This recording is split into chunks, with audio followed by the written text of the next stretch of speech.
we were talking, and I said I had this thought like a year ago that we must be giving something back to the creators of this sim that we live in, this universe, whatever you want to call it. If you believe it's real and it's a physical universe, I believe it's a sim. Whatever you believe, there has to be something that the creator can't do that brings us into being as a necessity, is how I view this. Like, I said if we're in a simulation, the creator probably has execute privileges and write privileges, but they don't have read privileges.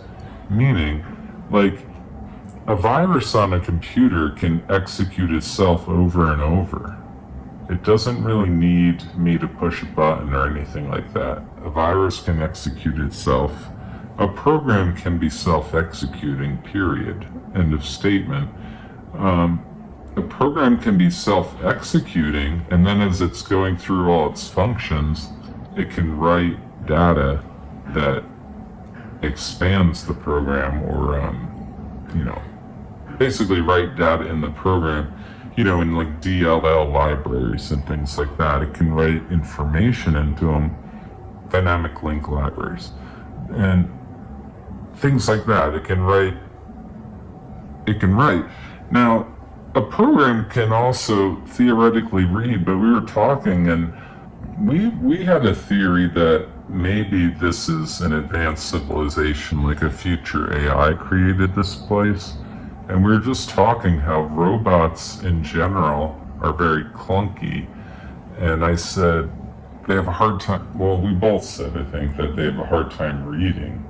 Yeah, it's like their weak spot. They have trouble assessing the environment accurately. Right, and I said the Tesla self-driving car, it can step on the gas, meaning it can execute the program very easily.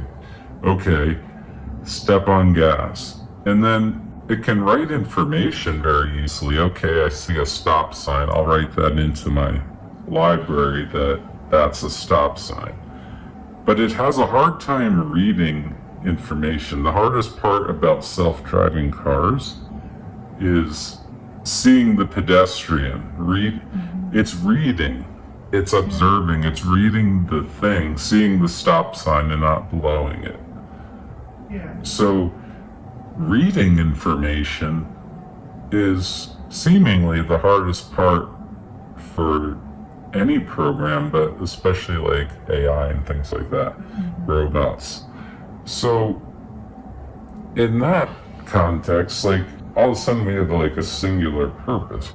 They must have, well, I don't know about must, but they might have some shortcoming, and they created an environment that would be conducive to creating, I call us processors, multiprocessors. So we're talking, it's like a closed circuit. And they're giving us this amazing ability to see their creation. And we're giving them this amazing ability to read. To read the program. Yeah. They write, they execute. Yeah, so we're like a processor in our head reading it, right? Yeah. I feel like if you believe in simulation theory and simulation hypothesis, this is a very interesting way to think about it. Yeah, it is. And I'm watching John Wheeler here, and he seems to almost be saying this, doesn't he? Let's see what he says. Consciousness gives meaning to the universe. Consciousness gives meaning to the universe. We have no right to say that the past exists independent of the act of observation. In this sense, we have become participators in the construction of the universe. Oh, that's right. Participators in the construction of the universe. That is extremely similar to that theory I had a year or two ago. And what I'm explaining here is our read privileges. Our read privileges make us active participants in the construction of the universe. And the reason Wheeler is saying that is that when we make an observation, we not only measure the particle, but we measure its entire past history. And that's the key distinction. That's a piece I missed. Yeah. So that's very important that he's pointing that out. But this is amazing.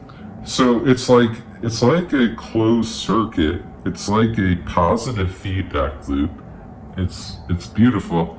My biggest hope, and I've ended several videos with this, and I'm going to end another one with it, is that my hope is that one day I get to see who created this.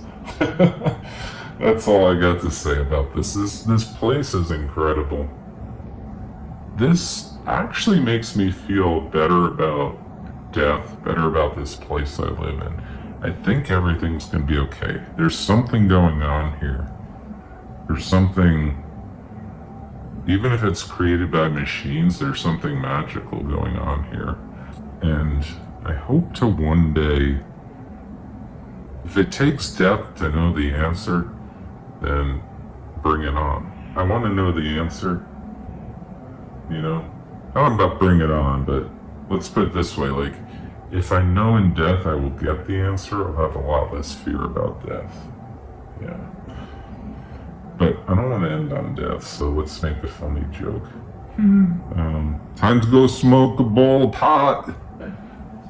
Actually, you wanted to add one more thing, so add that in. Yeah. Can you speak up, though? You're far away. Yeah, so my thought on that is, if that theory is right, it strongly suggests that whatever is higher, or whatever higher dimensional creator, it's not biological. Yeah, and why do you think that? Well, because it implies that it's derived from a machine. If it has write and execute privileges, And but it's not clunky, read. because machines are clunky, because machines are clunky with reading. Yeah. Is that why? Yeah, it implies that it originated from a machine, and it maybe it's gotten way more sophisticated. Like maybe it's interdimensional. Maybe it has. But the reason is because it's clunky with reading. Yeah, Its read privileges are kind of poor, like all machines we have on Earth. Yeah, and like our read privileges are sort of evolved from evolution and biology, and Our maybe- read privileges are excellent, yeah, but our execute is terrible. I can't make a quark. right. I don't even know what writing would be, but it'd probably be like, after I create a quark, changing its properties. I can't do that. Yeah. So we stink in this world At the at right- those two, Yeah. but we're really good at reading.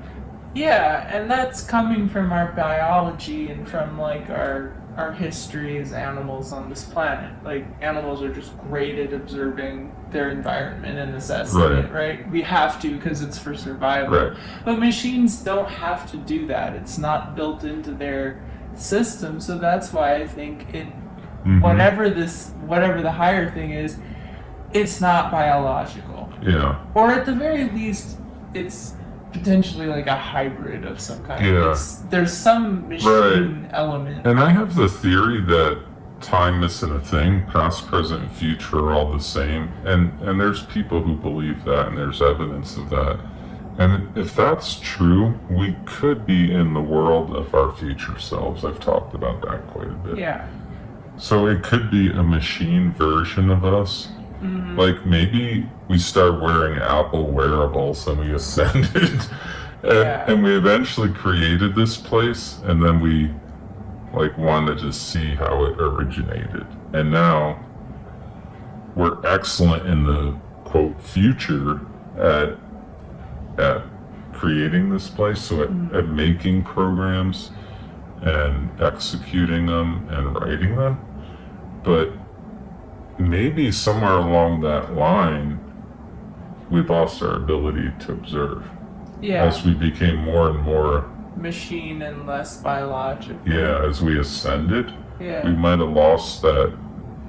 Because maybe as you ascend, maybe there's a Darwinian thing going on, whereas you're becoming more and more robotic, you're becoming less and less organic Mhm. and less observing. Yeah. Maybe you're making that sacrifice. Yeah. Yeah. And then you need other observers to. Oh, the candle went out. Oh no. I guess the podcast is over.